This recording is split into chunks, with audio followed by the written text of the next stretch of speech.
Hey! Hey, question. You ever take a shit so big you get the whole train cart to yourself?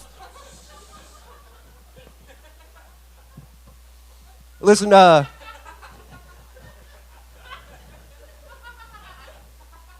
just before I get going too far here, for those of y'all that don't know me, I'm just going to acknowledge it. I hear it too.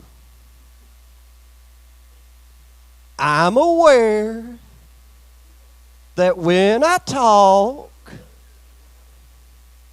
kind of sounds like it was my idea to bring NASCAR to Chicago.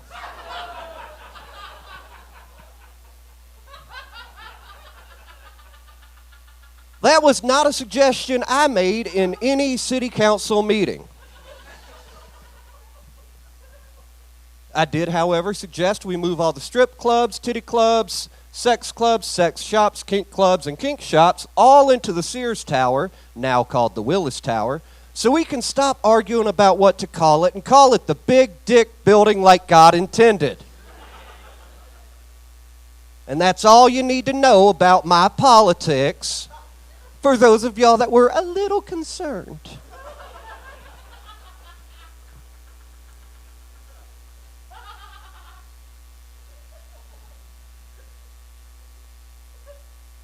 As a communist,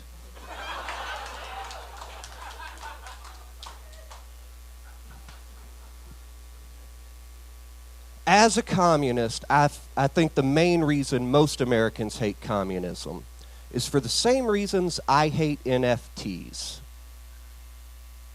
I don't know what they are. I do know I don't like the person that's explaining it to me. An NFT, bro, it means non-fungible token, bro. It's like a Bitcoin if it fucked a meme.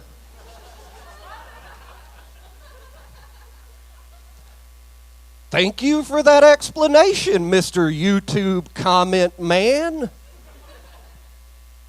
I, a man who recently had an acoustic guitar financed,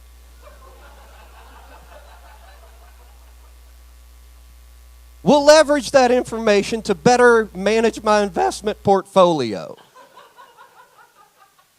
which right now consists of a half a pack of cigarettes, 2 lighters that don't work by themselves, but work together, where you get the spark from one and butane from the other.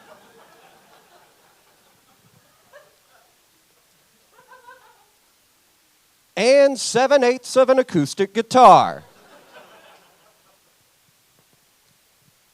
As someone who's been poor my whole life, rich people advice is never good for us.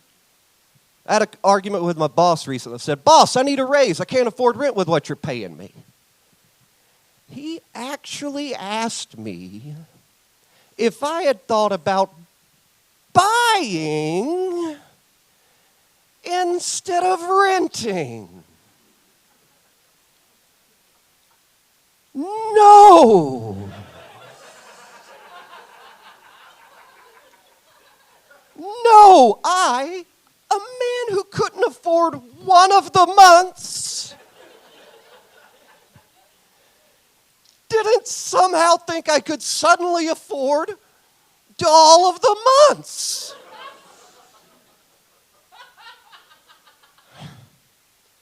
Well, that's your problem there. You don't have a plan. You just got to work hard and grind and have a plan. I had a plan. That's how I paid off my house at 28 years old. Cool.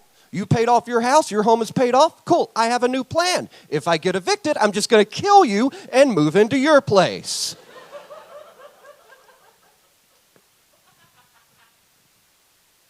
So anyway, that's about all you need to know about my politics. And some of you now are a little concerned. I made it 4 years sober recently. Thanks. That's as far as I planned to take it.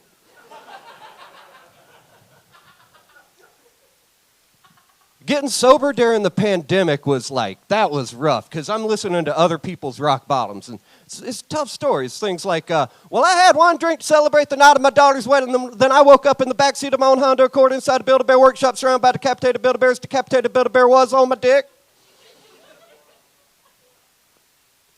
And that's a terrible rock bottom. My heart goes out to this person. But I got drunk the night Obama said he was going to give us all health insurance. And then I came to President Donald Trump telling us to inject bleach. And because I live here, but sound like a character left on the cutting room floor of King of the Hill in season 2 when I talk,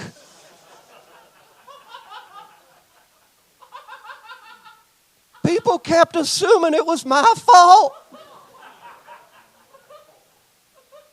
Mike, who'd you vote for in 2016? Man, I don't even know if that was a voting booth.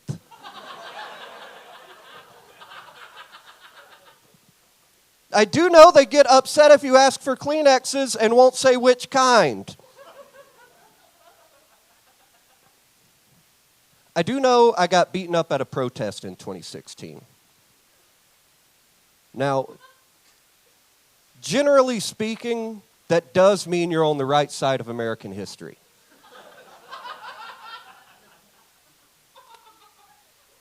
I did find out later it was actually both sides beating me up.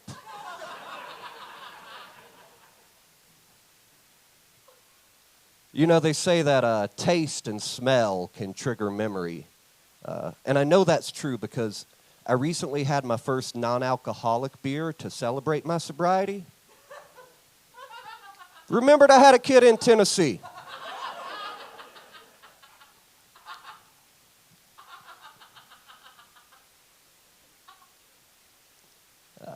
I have a bad job right now. I have the kind of job where when I tell people what I do, they say things to me like, well, kudos to you for not giving up. I'm pushing 40 and I work out of Domino's. I gave up.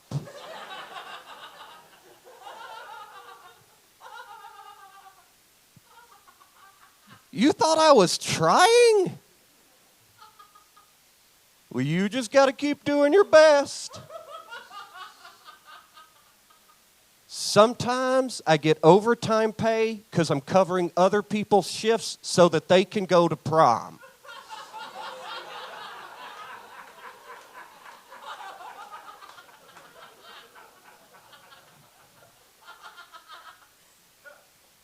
I gave up on all of that. I gave up on that, and I gave up on it for a good reason. See, I went to school. I got a degree. I worked really hard for it. Worked 40, 60 hours a week, 2 to 3 jobs just to get by while I was getting that degree. And then it took years, but I finally found a job using that degree. And then when I found that one job, they didn't check to see if I had a degree.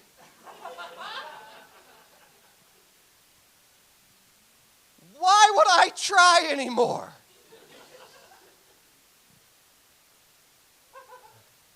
I did get offered a new job recently. They made me take a piss test for that job. Anybody else had to ask a friend for a bottle of their pee recently? Here's the thing. I knew I would pass the piss test. I just wanted to see if they were down.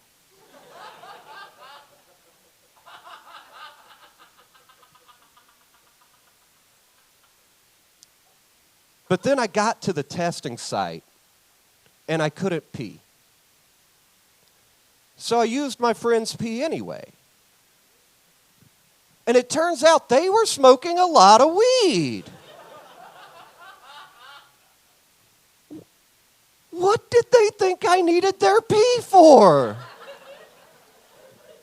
What other application could I have had? Then I got a call from the job, and they were like, yeah, so you did fail the test, but we're hiring you anyway because marijuana results don't matter in Illinois. Well, what did y'all want my pee for? My job right now is delivering pizza on a bicycle, mostly to college students. And I don't know if y'all know this about 19-year-olds whose parents have 40 grand a year to send their kids to DePaul to study music theory.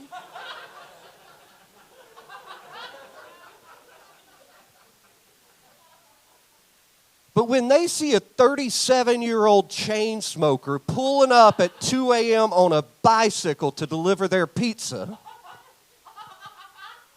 they can be a little disrespectful.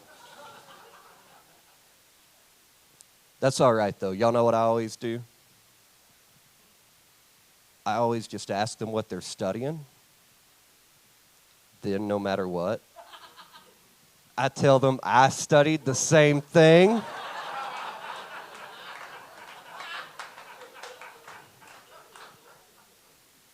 You have not lived till you fucked up a 19-year-old's life with one lie.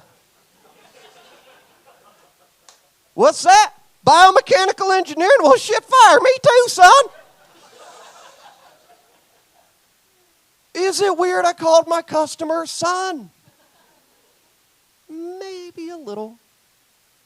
But if my parents taught me one thing, it's if you're going to fuck up someone's life, you owe it to them to call them son first.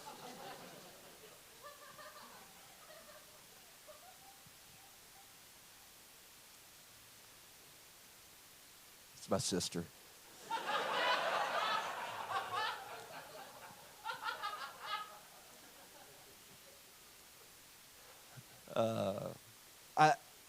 I am looking to upgrade. I'm pushing 40 now, and I want to get a motorcycle. And when I tell people that, they always say the same two things. They say, number one, that sounds like a midlife crisis. And number two, you're going to die on that thing. And here's the thing. Either of those statements can be true. But they can't both be true at the same time, now can they?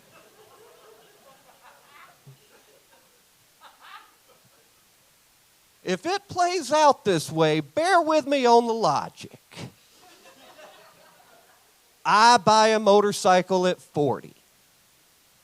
I die on a motorcycle at 40. Now that's no longer a midlife crisis, now is it? That's decidedly an end-of-life crisis.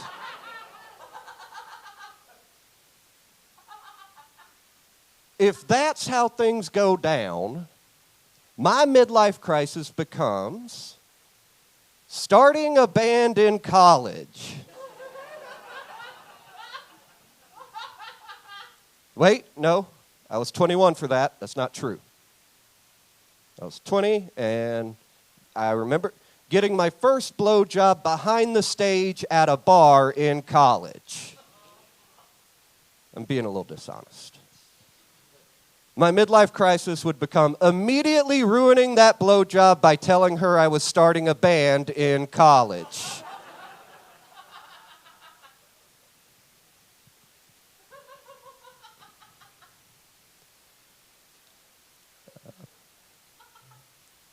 I've been on a mental health journey, and what I've learned from that is that I am too old for a mental health journey. I was hoping for like a mental health day trip. Because what you're doing is you're identifying thoughts and patterns of behavior that are harmful to you, and then seeking to change those. Right? And the reward for that, if you do it successfully, is finding out you could have been doing that all along.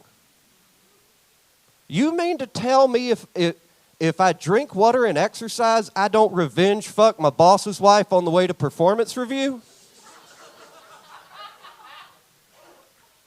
Where were you at the back end of the Bush administration?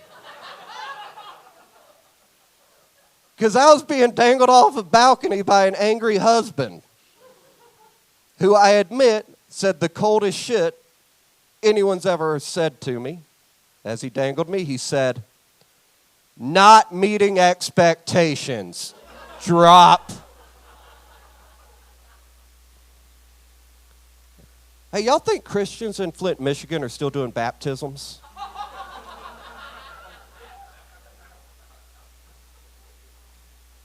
Well, I just want to know what the barker in front of that church is shouting. Come on in, lost sinner.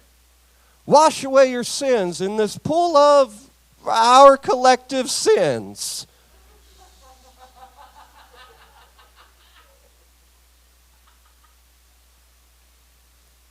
I'm going to leave y'all with this. I've talked a lot about being broke up here. And maybe it's a little bitter. But if you're poor, like I've been my whole life, don't go fucking any rich people. What the fuck is that shit? You're gonna look at a billionaire and fucking, what the fuck? Who's ever looked at Jeff Bezos and been like, bet that guy's a giving lover? They're selfish lovers by nature. It's not their fault. They're out of practice. Last rich person to give head to workers? Marie Antoinette during the French Revolution.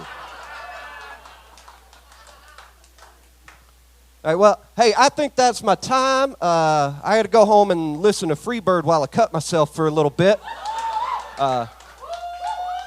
This has been so goddamn much fun. Thank y'all for supporting local comedians. Give it up for your host.